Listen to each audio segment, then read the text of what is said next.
Ok, ja sam sad moderator za nastavak sessiona, tako da, ok, dobar dan opet, dugo se nismo vidjeli. I pozvao bi kolegu Velta, je li tako? Ako sam dobro zapamtio. If you can please get over here and give your talk. Oh, no problem.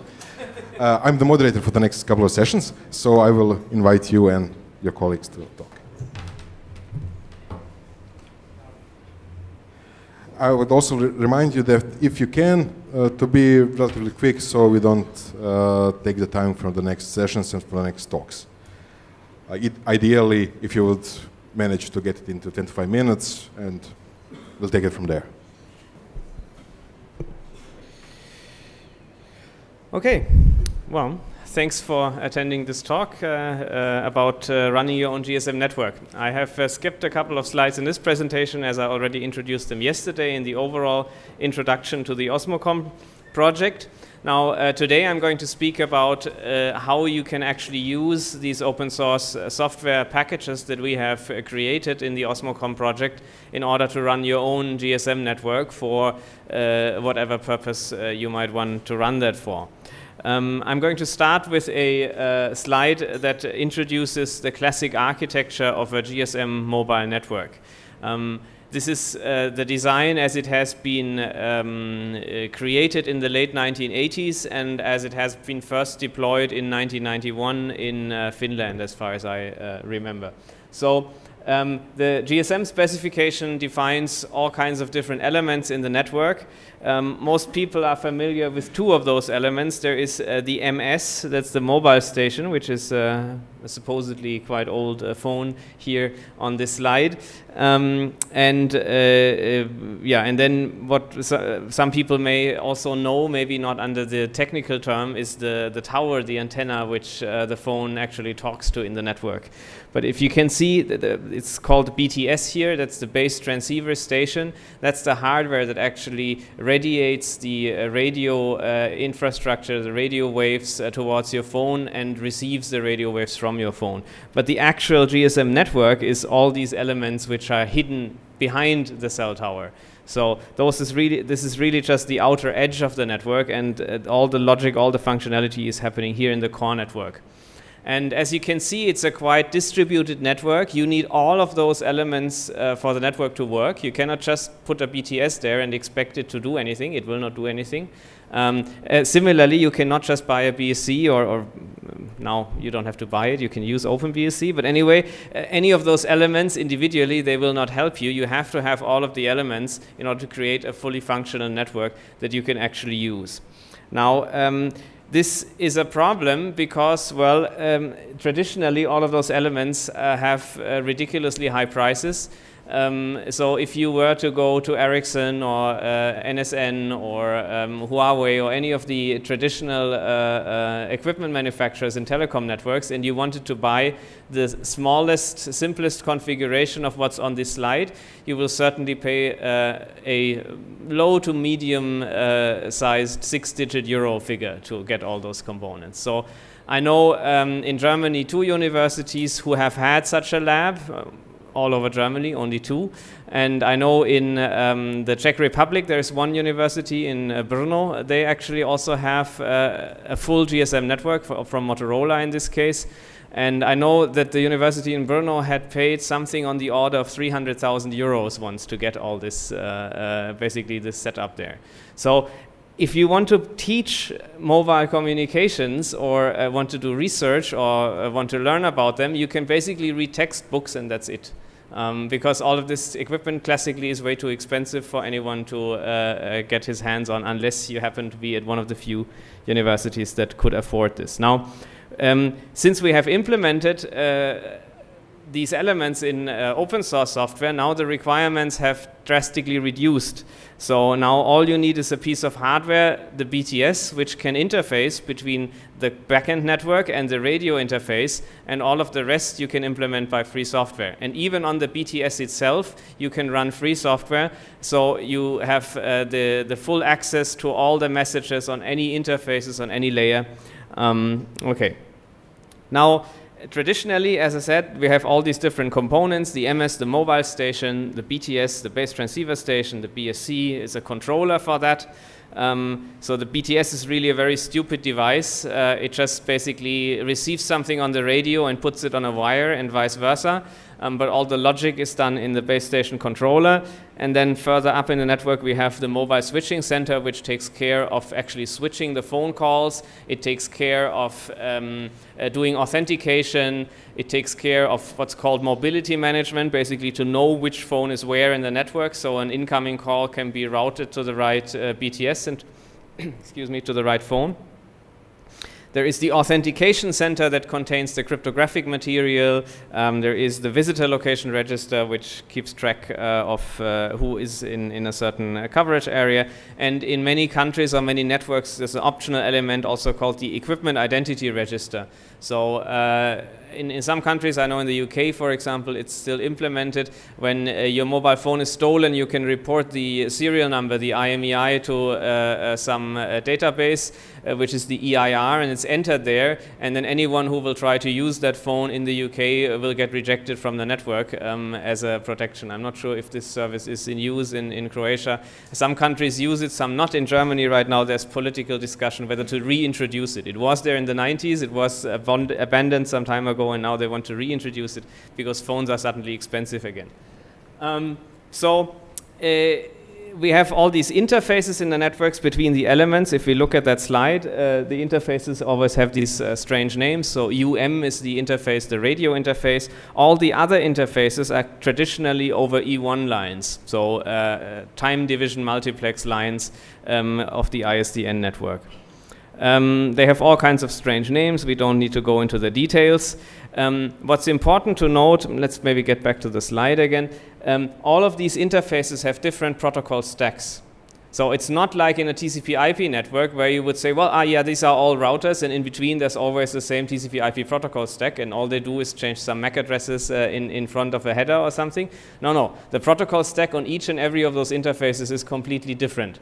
So the physical layer is different, the layer 2 may be different from one interface to another, the higher layer protocols may be different. So there's not one GSM protocol stack, but there is one protocol stack for each and every of those interfaces, and it looks completely different. And those protocol stacks can be pretty deep. If you think of using a GPRS or an edge mobile network, and you're doing an HTTP connection, there's 12 layers underneath. Right? It's not just one or two additional layers, but you go from HTTP to TCP to IP, then you go to, if I remember correctly, to SNDCP to LLC, from LLC into BSSGP, from BSSGP into NS. So it's a very, very, very deep protocol stack, and all of these different protocols are handled by various elements in the network and are dependent on the interfaces. So just keep that in mind. So we have different interfaces. Now, when we started and wanted to run our own network, how we started is basically we found on eBay some old BTSs were sold. So on eBay there was a Siemens BS11, which is an old, small, only I think 27 kilogram base station that we could buy there, but of course we didn't have the BSC and all the other network elements. So we looked at the specification of this so-called ABIS interface, which is the interface that the BTS speaks towards the rest of the network. And there are these different protocols, and we started to implement them one by one and interface that to our BTS hardware. And that's what then became known as OpenBSC. So using such a BTS and OpenBSC, we were able to run the first networks. There's a little bit about the history as well. So in a few slides. So the OpenBSC software can run the BSC features, but also other features or other elements of the network. So I'll illustrate that in the next few slides. It supports by now a variety of different base transceiver stations, so you can have that Siemens BS11, but I think you cannot find it anywhere anymore. It was built in '97, and there were some on eBay, but that's already several years ago. We have added support for certain Ericsson, for certain Nokia BTSs. We have added support for IP access. It's another vendor from the UK, BTSs, and now also my company actually produces BTS hardware, which is specifically designed to work with OpenBSC, and where even the software on the BTS itself is free software. So the two different configurations that we can run is, this is the history. The two different configurations is basically what we call the network in the box mode, where you can have any of the supported BTS devices. They connect to the OpenBSC network in the box, and that's your complete network. So you don't need anything else. You don't need any other elements or any other software. This is basically all you need to run the GSM network, an autonomous network. There is another mode, which is when you want to interface to other telephony systems. I mean, running your own network is fine, but you may want to connect it to the public network or to a VoIP switch or to something like that. Then we have a configuration like this, where again we have the different BTSs that you can connect to OpenBSC in the network in the box mode. And it has an interface towards a program called Linux Call Router, LCR, which is a soft switch for Linux that has been around for probably 10 years or so, so it's not new software, well, just nobody seems to know it. Using this, the LCR can then talk to SIP, voice over IP telephony on the other side, or it can talk to ISDN networks using an E1 interface, either basic rate or primary interface. So in this setup, you can basically run your own network and connect telephony services to other, like a PBX or even to the public network, if that's what you want. And finally, since after we implemented all this, commercial companies that operate GSM networks became interested in the software, we also implemented a mode, which is what's called the BSC only mode, the base station controller only mode. So in this mode, when you run OpenBSC this way, it really only implements the base station controller, and you need all these other network elements, because that's exactly what mobile operators, existing mobile operators have. They already have their core network. They just maybe want to add new BTSs or different BTSs, or basically integrate OpenBSC into their existing network. So in this case, they have already their MSC, their VLR, and all these other elements, and they want OpenBSC and the respective BTS just to attach to their existing network. So we have both ways. We can run our completely autonomous own network, or as well we can integrate with existing mobile operators. And the history, early history, looked a little bit like this. So in 2008, co-developer Dieter and I myself, we started the development of this after we have bought these BS11 Siemens base stations on eBay. We did a first demo in late 2008 at the 25th annual CCC Congress. Yeah, then only shortly later we had voice support integrated. So the first demo was really just showing that, you know, there's a network, you can register with your phone, and we get the signaling, the identity of the phone, but there was no voice support yet. That was added shortly later. We added support for more IP access, other BTS models, and then we could actually do the security research that we were interested in. In 2009, we already had a first field test with 2 BTSs and more than 800 phones.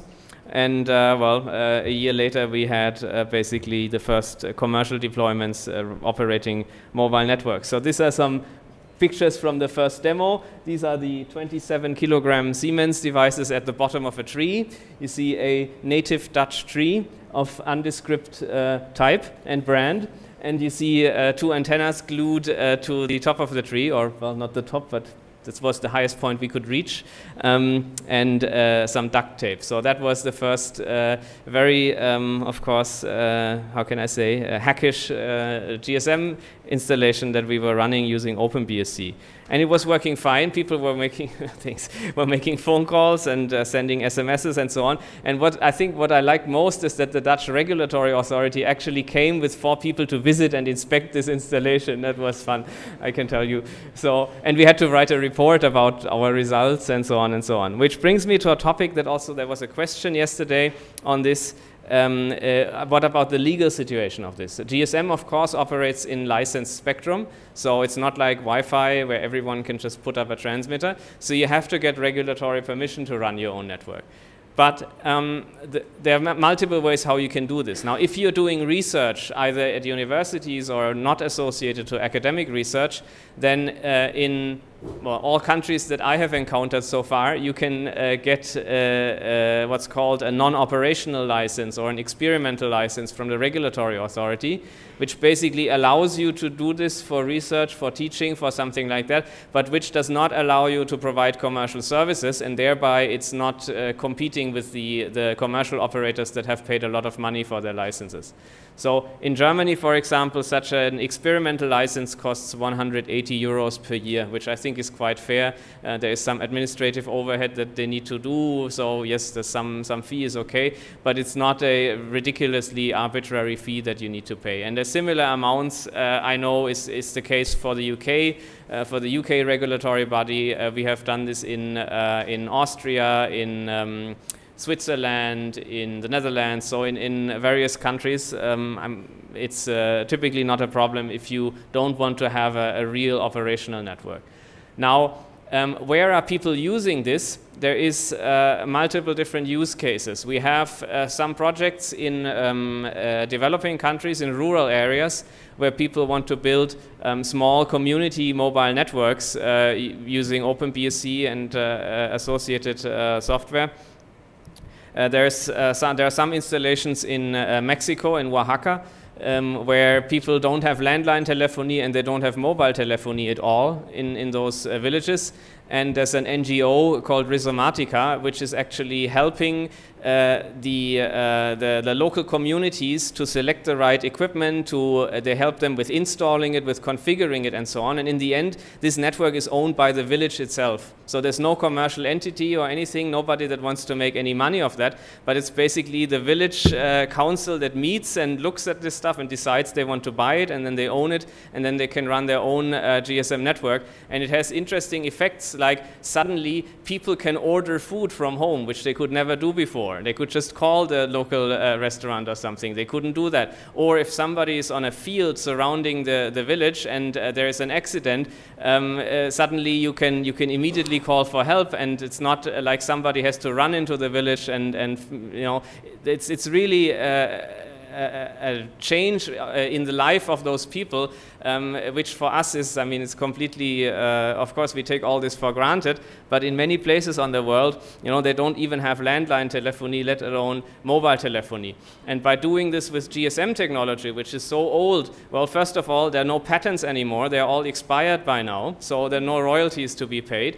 The second point is they can use old telephones. So if somebody was to deploy an LTE or a 3G network in developing countries, well, the phones are very expensive, nobody can afford them. But if you put GSM, a decade-old technology there, they can use old second-hand phones, third-hand phones, or even new phones. If you want to buy a simple GSM feature phone today in China, you can buy new, out-of-the-factory phones for single quantity. I'm not talking about huge volumes, for $12 US per phone, including charger. And no other technology can have this low price, basically, for the subscribers to actually have a phone and to operate or to use a mobile network. Now, other use cases for OpenBSC are companies that operate mobile networks on board of ships, vessels on the sea. So let's say ferries, but also cruise ships, where people go there and they want to use mobile telephony or want to use mobile data or SMS services. People can put BTS there, they can put OpenBSC there, and can operate networks on such installations. Also, like mines, we know of some underground mining companies that use OpenBSC to operate radio network in the mine itself.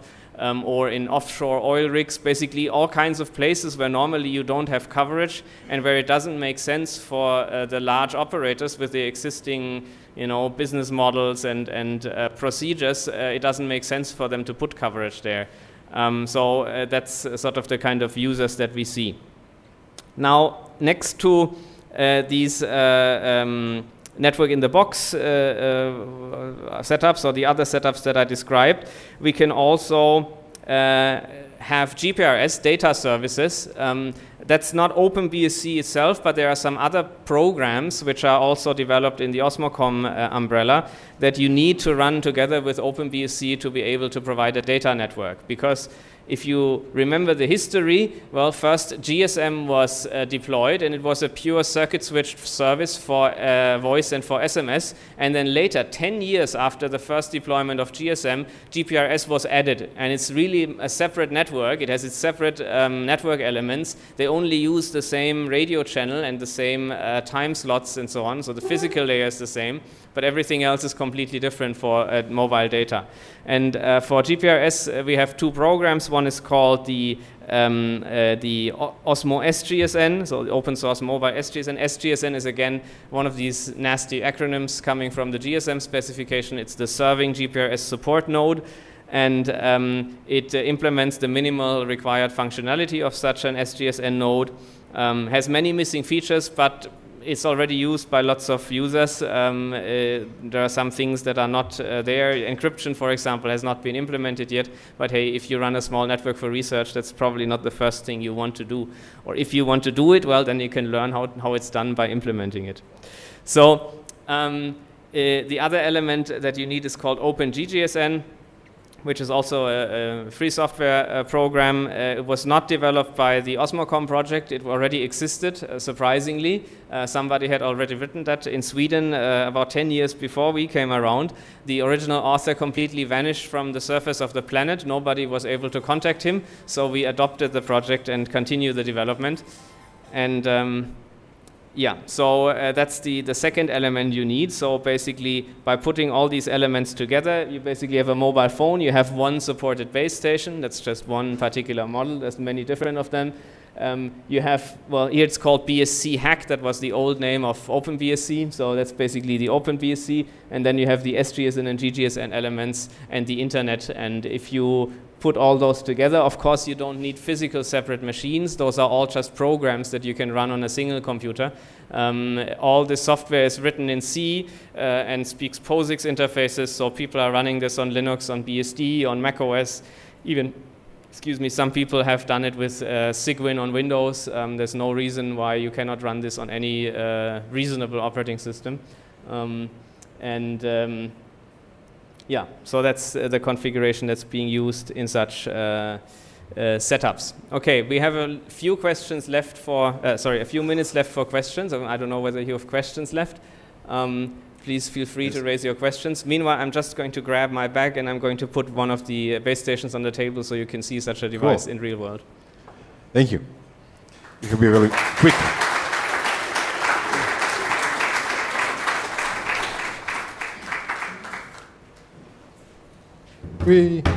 It's actually pretty small. Yes. Yes.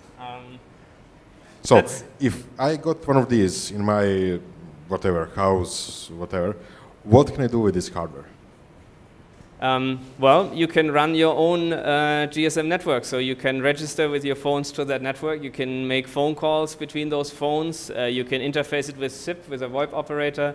You can send and receive SMS between the phones.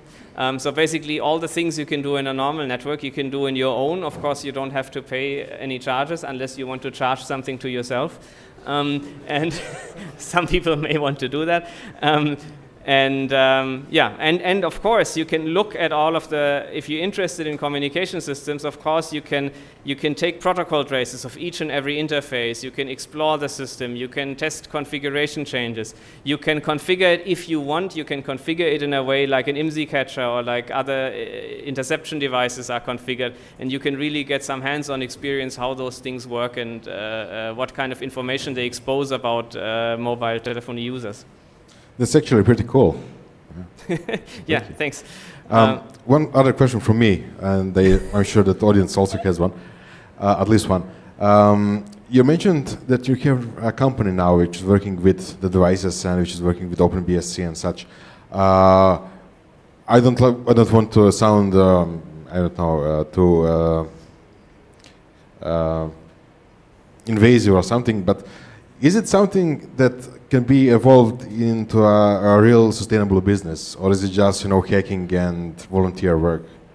No, I mean, the company Sysmocom is a real business. We have a team of 6 people now, cool. And we earn our living by further developing and the software and the hardware, by selling the hardware and by doing support and also customer-specific development. So we have quite a number of customers that have requirements which they couldn't get from standard equipment. Because if you go to Nokia or to Ericsson and ask them, well, you can buy what they have or you cannot buy it. It's a binary choice, but they will not modify their product for you, particularly not if you're a small operator. They may consider doing that if T-Mobile maybe asks them, but not a small company. So, but we can really tune the systems and modify it in a way because it's open source. Cool, thank you. Are there any questions from the audience? Please. Is the hardware side also open as the software side? The hardware that my company Sysmocom is selling is not open. The hardware is proprietary hardware, but all of the software that runs on, there's an ARM processor inside, and all of the software from bootloader, kernel drivers, all the GSM stack, everything is running in software, and it is free software. So that is all released, but the hardware itself is proprietary hardware. There are other projects you can use with OpenBSC, other hardware devices. There's one project called the UMTRX, I mentioned it briefly yesterday, which is an open hardware project itself. For a software-defined radio, you still need a computer next to it. So basically you need a small embedded PC or something plus the UMTRX, and then you can run software, exclusively free software, and run it this way with OpenBSC as well.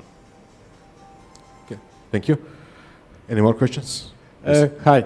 Can you describe a little bit about this box, and what else hardware do you need? Do you need antennas and E1 interfaces? Yeah, well... And also about the price. Well, this is not a sales talk. Actually, I really want to talk about OpenBSC here and about the free software. So in terms of what you need, well, antennas, yes, you can use very small ones. This is an indoor unit, normally used for indoor and lab type setups. So you just put small, like 5 centimeter long antennas on the back.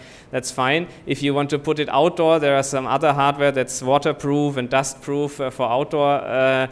And then, yes, of course, you need larger antennas if you want to have good coverage outdoor.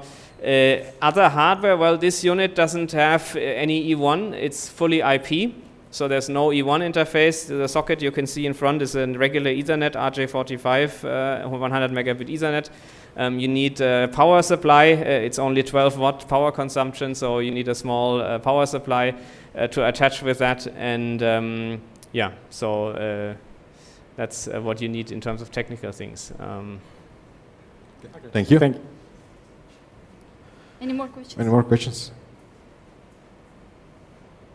Hi, I'm just curious, how big is the largest network that you know of that uses OpenBSC? The largest network that I know of probably has about 100 installations of OpenBSC.